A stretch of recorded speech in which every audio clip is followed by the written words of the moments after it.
Hello and welcome again to my show, Searching for Integrity.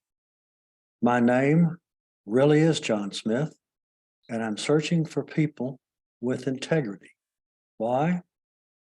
Because our country suffers from IDD, Integrity Deficit Disorder. Today we have an author, Jim Bond, and his book. The book is How Selling Becomes Much Easier by Making Your Ideas Sticky. Brain glue. Did I get it all? Yes, you did. Awesome. Okay. Thanks, John. Well, good. Yeah, good. We're ready now. You've been introduced, and I bet you have a lot to do this many times, I guess. Once upon a time, you decided you want to take this book. Is that how you did it? Sure. Well, I'm considered one of America's leading behavioral management specialists. And for 13 years, I ran a behavioral management firm in Southern California. But I'm originally from Montreal. And in Montreal, I ran an advertising agency, and we won major clients, some of the world's biggest clients: Kraft Foods, Timex, Avon, Abbott Laboratories, Seagram's, their world headquarters is there. And I'm a pretty logical person. And so because of the clients we won, we had an opportunity to win the anti-drug campaign in America. And so we came up with a logical presentation, and they loved it. But then we saw what we lost to, and it scared me. And it was fabulous. It was a guy holding an egg saying, "This is your brain," and then breaking the shell and dropping the egg into a sizzling frying pan, and then said, "This is your brain on drugs. Any questions?" And it terrified me for two reasons. One, I knew it was gazillion times better than anything we did. It was a fabulous, fabulous ad. But the second one was it was emotional selling. And I realized I didn't understand emotional selling. I've come from a logic background. I have mechanical engineering and psychology and all that. But for me, it was terrifying because I started wondering, did I choose the wrong profession?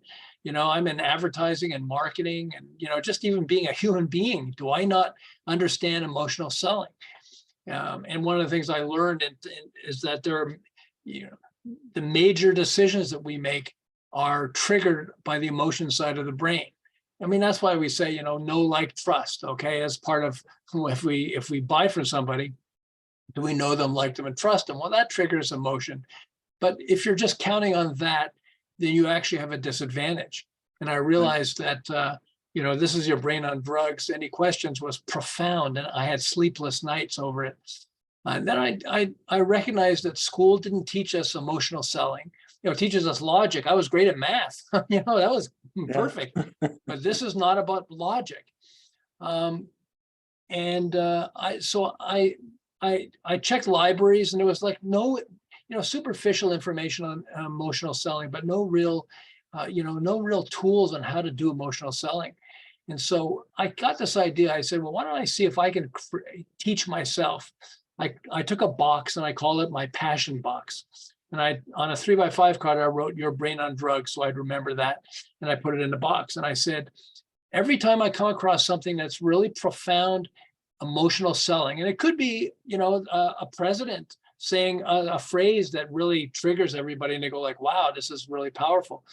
Or, whatever else, a powerful quote, whatever else. Every time I would come across something that to me is emotional selling, I'll put it in my box, and we'll see what happens.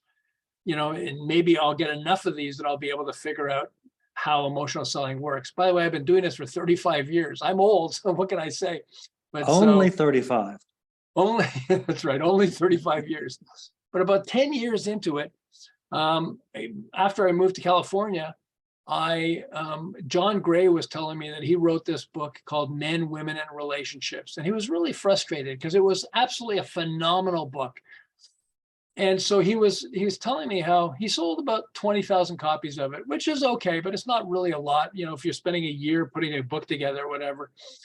And so he was frustrated, and he was in a seminar he was doing to promote the book, Men, Women, and Relationships. And he said something, and all the women in the audience laughed, And all the men turned to the women and said, and we're looking at them like, what are you laughing at? What did he say that was so funny? And so one of the, so the women said, it's almost, men, well, he started explaining that there's some things that women laugh at and the men don't get. There's some things that men laugh at and women don't get. And of course, there's things that we all laugh at.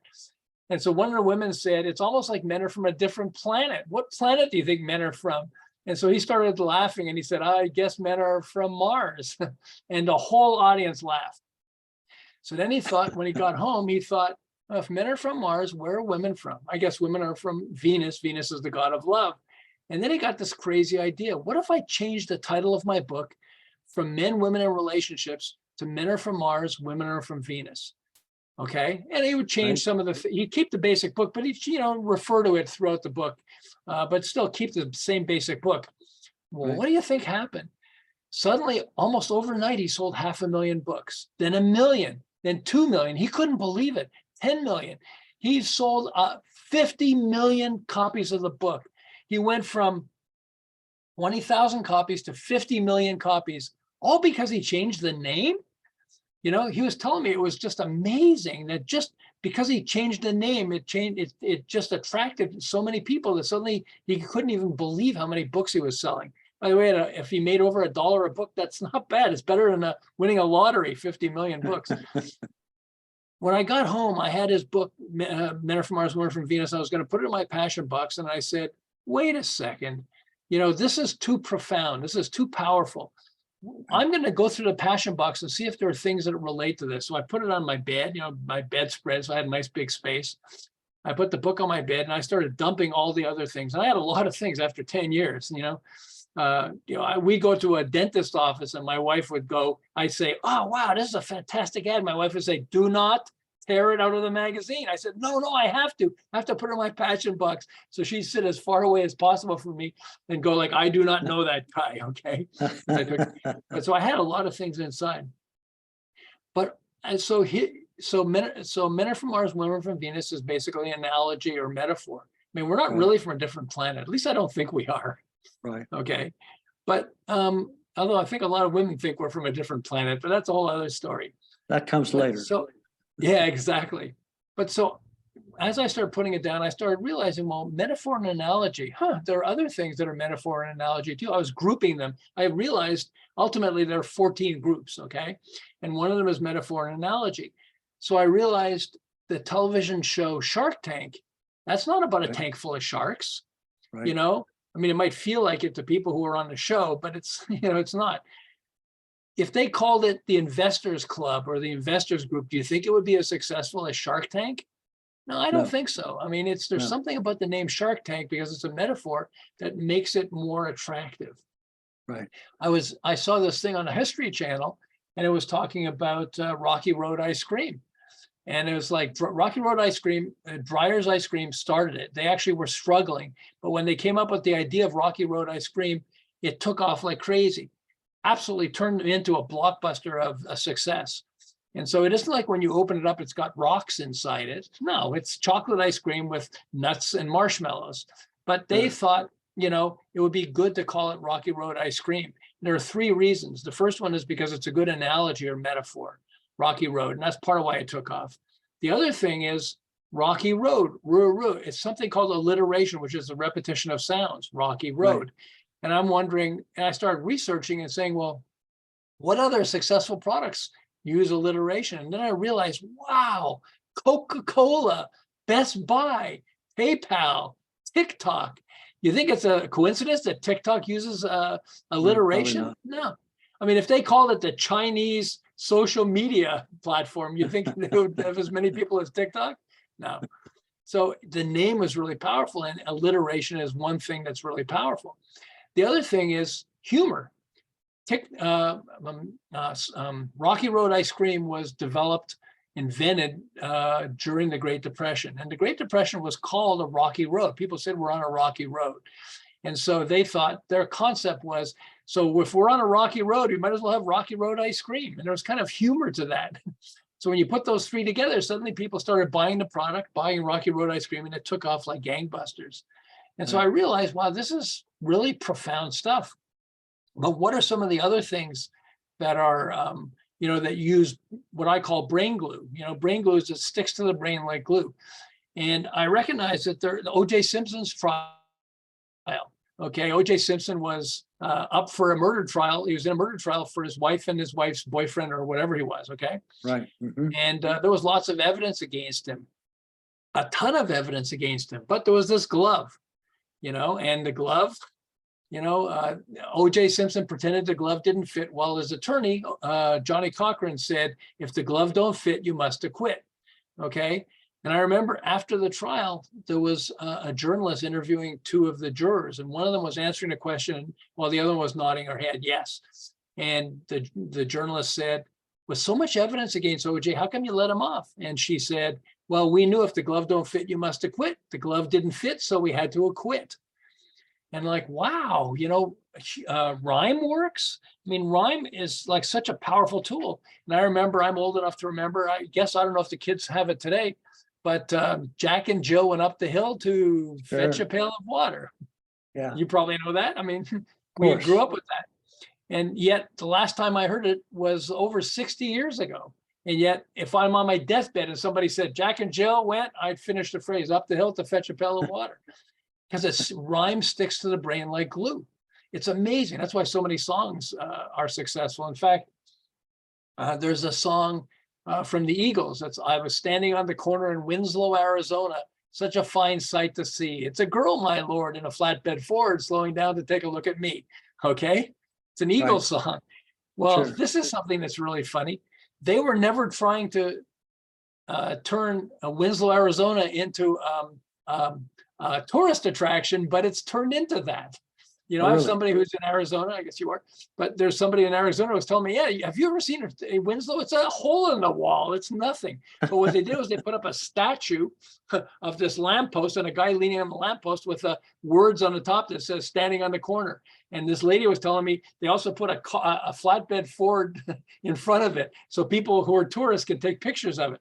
But people who are driving on Route 66, they see Winslow, Arizona, they go, oh, let's check it out.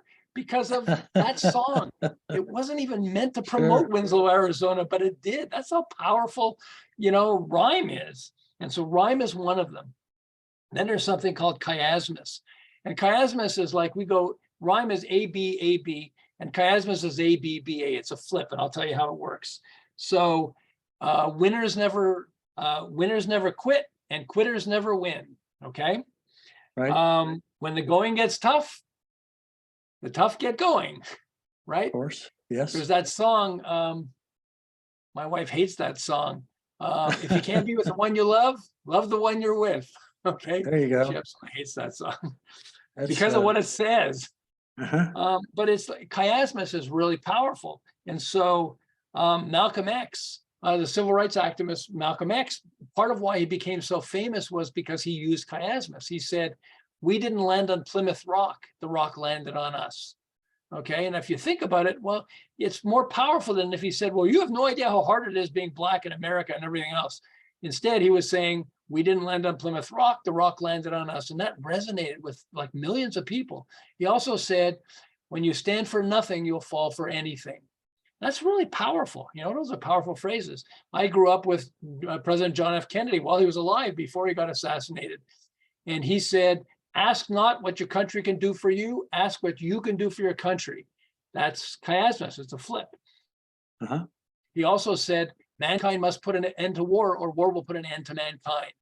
And it's powerful. I mean, doesn't it stick to can you tell how it sticks to the brain? Like it's easy to remember these things, isn't it? Right. Yes. And then John Gray had metaphors, so we know that. And so I had Jack Canfield who wrote Chicken Soup for the Soul. Well, there's a metaphor. It isn't like you're getting chicken soup, you're getting a book. Yeah. But he told me that originally it was called Chicken Soup for the Spirit. But he said spirit didn't sound right.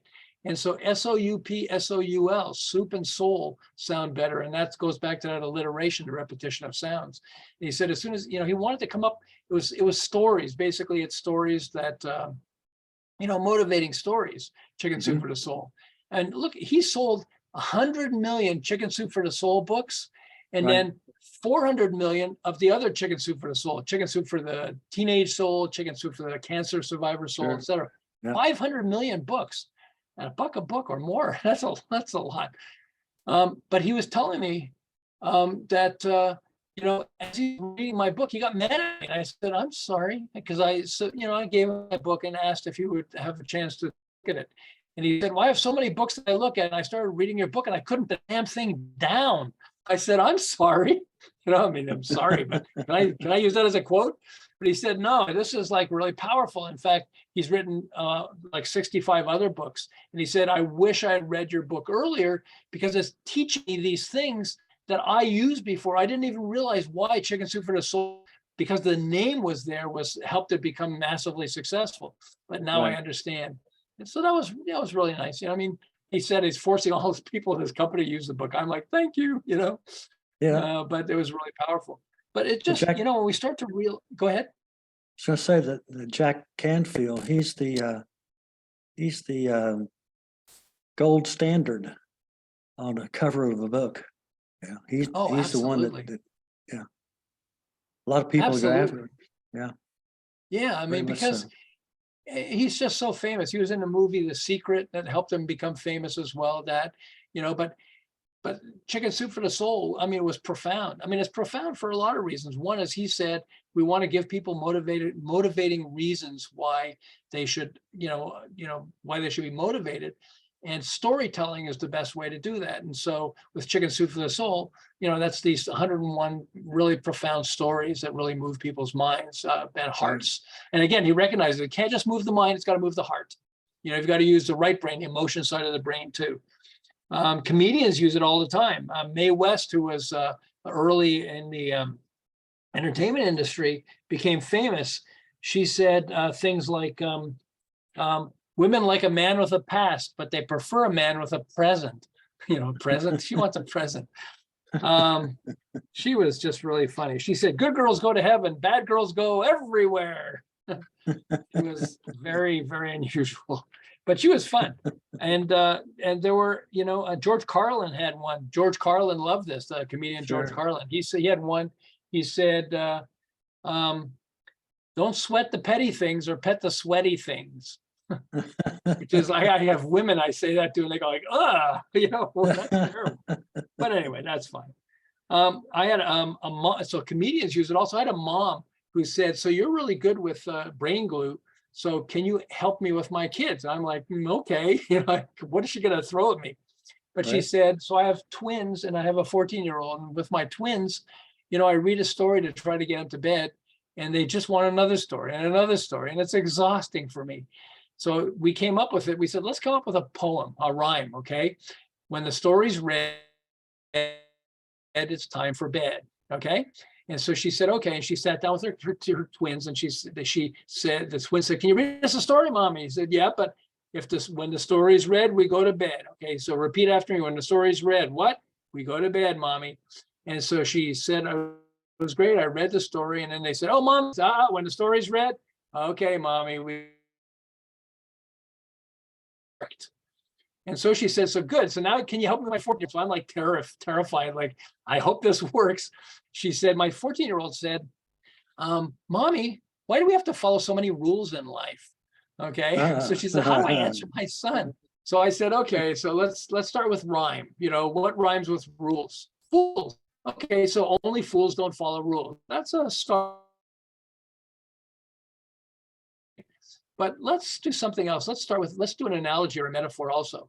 So we came up with one, and I sat down with her and her son, and I said, so you were asking your mom, why do we have to follow so many rules in life, right? And he said, yeah. And I said, okay, well, when you're thirsty, you could drink water out of the toilet, but why? Well, so she said, can you help me with my 14-year-old son? And I said, sure. Well, why? What happened? He said, well, she said, he's 14 years old. And he asks me, why do we have to follow so many rules in life? It's a pretty tough question. How do you answer that question? And she said, okay, so, brain glue, help me with that. And I said, all right.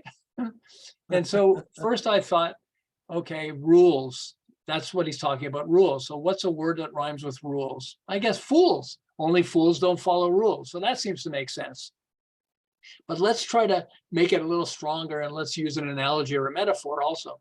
So I sat down with her and her son, and I said to her son, so you were telling your mom, you're asking your mom, why do you have to follow so many rules in life, right? And he said, Right, yeah. And I right. said, well, Yeah. if you're thirsty, you could drink out of the toilet, but why would you want to? Only fools don't follow rules. And he goes, oh, that makes sense. First, getting a 14-year-old to say that anything makes sense is like almost That's right. impossible. So I was like lucky on that. Right. But does it really make sense? Or did I just trigger parts of the brain that made him feel like it was, it connect. made it Right. was an answer? A And so certain here are connection. two political comments that go along, that use the same tool, okay? One of them is, you can't hug a child with nuclear arms. You know, and a lot of people go like, wow, that's like a pretty heavy comment, you know, but it doesn't really make sense. And yet it still resonates with us. You know, hug a Right. child. So we know that's emotional and it triggers our emotion. Nuclear arms. And we tie the two together. It's like, yeah, you know, wow, it connects, even though it doesn't make sense. Here's another one. And I'm not anti or pro gun. I don't want to get into the gun thing or anything like that. But a comedian said this, and I thought this was really a powerful tool of him using a brain glue type tool. And he said, the right to bear arms is almost as crazy as the right to arm bears. Now that's crazy as far as a comment, but I've seen people, you know, respond to that and go, okay, you know, and they laugh. And it's because you're triggering the right and the left side of the brains, the left sides of the brain. And so to me, it's fascinating seeing how, you know, how this works. I had a construction company I was working with. When I first started understanding how brain glue works, a Southern California construction company, and there were 3 guys who after 10 years reached 2 million in sales. That's not bad, you know, 2 million in sales. In 1 year, I took them to 10 million of sales. And then 2 years later, it went to 32 million in sales, all because of brain glue and what we did, okay? Actually, it was funny that I took them from 2 to 10 million in sales in 1 year, and they razzed me. They said, hey, we were supposed to do 12 million. I said, shut up. You know, they had so more money than they ever imagined. They couldn't believe how much revenue was coming in and profit, et cetera. What I did was I took a whiteboard and I said, let's make a shopping list of all the different types of clients you go after, you work with. Okay, you have worked with. You know, we made a shopping list. It took a while to get this shopping list of all the different types of clients. Then I said, okay, now we're going to play a game. I want you to pick one type of client as if you're going to focus just on this one type of client and nobody else. Right. And it took them a while. They said, well, we don't want to do that. We don't want to turn away business. I said, I got it. But let's focus on just one. If we're going to focus you, so you're focusing on just one type of client, who would it be? What would it be? Took a while, but they finally came up with fire restoration for insurance companies. I didn't know what that was, but we talked it through. And it's like, yeah, anytime an insurance company has a client whose house burned, that has a fire, then they have to go in, and the first thing they check is the frame. If the frame of the house is damaged, you got to turn on the whole house. If not, then you can, you can rebuild the house and then just make sure it's not going to catch fire again. So they said, we'd love to focus on fire restoration for insurance companies. We've done it for 2 different companies, and we can really specialize in that and be experts in that. So I said, okay, so now we need a brain glue tool, something you can tell them in your pitch that will resonate with them. So let's pick the word fire because they're thinking of fire. So let's marry it to the word fire. And let's call you guys the fire extinguisher. Well, I get the website firex.com, okay? But we'll call you guys the fire extinguisher. So when you go in to talk to clients, tell them, just think of us as a fire extinguisher. Anytime you have a client that has a fire, we're the fire extinguisher. You guys call us. And they went in, they did that, and it took off like crazy. Again, they went from 2 million in sales to 10 million in 1 year, just because they had this easy pitch. And that's why it's so powerful when you have, a pitch like that, when you structure, the name of your product or how you're going to describe the product, it becomes really powerful. They have this guy, so when we talk about analogies, Paul Tran created an electric razor, a shaver, and it was for men's private areas, okay? And he wanted to come up with a name that would not be offensive for people, but people would know what the product does.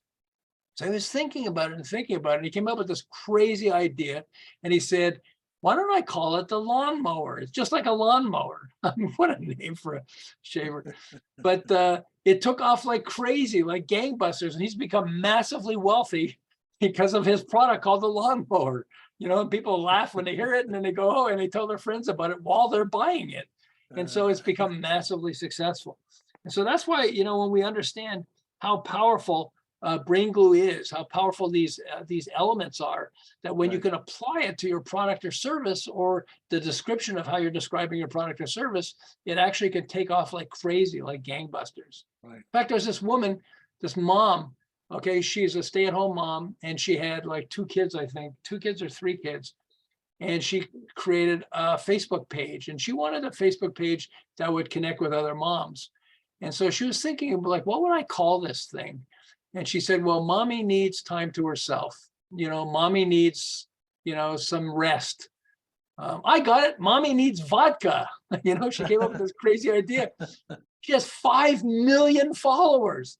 5 million followers because she came up with mommy needs vodka. You know, it's such a crazy. I remember I was looking at it. I saw one of the posts she had. It's okay, interesting. I went, mommy needs vodka? What? And I went to her website, her Facebook page, clicked on the link, and it took me there. And I see like all the, you know, she's fun, some other fun things, but not tremendous, not 10 times funnier than everything else. And yet she has 5 million followers, and she didn't really have to work at it. She just by calling it, you know, I mean, she has good good posts, Right. but by giving it the name mommy needs vodka, you know, it's like the, you know, like the lawnmower. It's like, you know, or like, you know, like it's all these other products. It's amazing that so I was reading about Carrie Smith, and Carrie Smith had a small company, and he had a little bit of money. He had an opportunity to buy a company. So he bought a company that makes really big fans. Okay. Yep. And they use it for farms mostly, you know, for if you have cows in a farm, in a barn, you don't want to turn on air conditioning, you know, because it's expensive, et cetera. But you can have a big fan so the cows don't get like overheated. And so he had fans. And one day he came up with this crazy idea. Why don't I run an ad saying, hey, you want to buy a big ass fan? Okay. Just an unusual name. And sales took off like gangbusters. And he went like, Yeah. whoa, hold on a second. Maybe I should change the name of the company to Big Ass Fans. He did. And Big Ass Fans became a massively successful company. In fact, having the name Big Ass Fans was good because it focused him. He said that he tried offering other types of products, and he realized, no, I'm getting distracted. I need to just focus on this specialty, Big Ass Fans. And I can sell to manufacturing companies, big plants and stuff like that and everything else. He sold, after 15 years, he sold his company. Now, a lot of people after 15 years, if they're able to get some money for a company, that's lucky, okay? Yeah, I work with the sure. US Small Business Administration. We try to help people. After 15 years, he sold his company for $500 million. Wow. That's how powerful the brain glue tools are. Wow. And all because of the name Big Ass Fans made people want to buy the product and remember it. Right. You know, it sticks to the brain, so you remember it. So yeah, brain glue is pretty powerful. Quite frankly, Jim, when I first saw the brain glue, I thought, I got to get this guy. I want to talk to him about it. And I thought, you know, I was going to have to buy less Prevagen. Sorry. See, that's how it went. I know. We need that. I need that too, but that's a whole other story. Well, listen, tell my listeners where to buy your book, if you would, please. Sure. So if you go to braingluebook.com, that'll take you to Amazon, right to the page. And then Amazon lets you so you can look at some of the pages in the book, which is really good. I think it'll be fun, and it'll sort of give you a good idea of what it is. There's also an audiobook. We have this fabulous narrator. He's better than me. I'm like, blah, blah, blah, but he's a fabulous narrator, Johnny Unitas, okay? Just like the football player. But Johnny Unitas does a fabulous job. And there's a sample on Brain Glue. If you go to braingluebook.com, Amazon has a sample of it too. And it's really a funny story. He's got a funny story there about a city in Canada that, you know, most people never heard of. I was in Canada. I never heard of it. When I heard of it, I started laughing. You'll understand why as you hear the story. But they came up with such a funny or interesting and outrageous, in a way, slogan that people like Madonna and the Rolling Stones repeated that as a joke inside their. They actually told the ad. They you know, copied the ad to their audiences of thousands and thousands of fans. That's how Right. funny it was. And it actually was so good. It actually tripled their tourism. People didn't hear of it once they heard of it, they went like, what? Oh, that's really funny. Let me check out their website. And then of course, and by the way, after a few years of doing this, where everybody's got t-shirts and bumper stickers with this slogan, they Right. finally stopped it. And they said, we didn't realize it was going to offend people. Yeah, right. You tripled your tourism. What do you mean you didn't, it's really funny, but it lets people know that. So braingluebook.com is a good way to just at least check it out. Good, good. Jim, I'd like to thank you for coming on the show and explaining this. It's quite. I'm sitting over here and I'm admiring it already, just looking at it and you talking about it. Thank you so much, John. And thank you for having me. I really appreciate it. And for me, my listeners, I want them to continue listening to Searching for Integrity. So long and happy trails to all.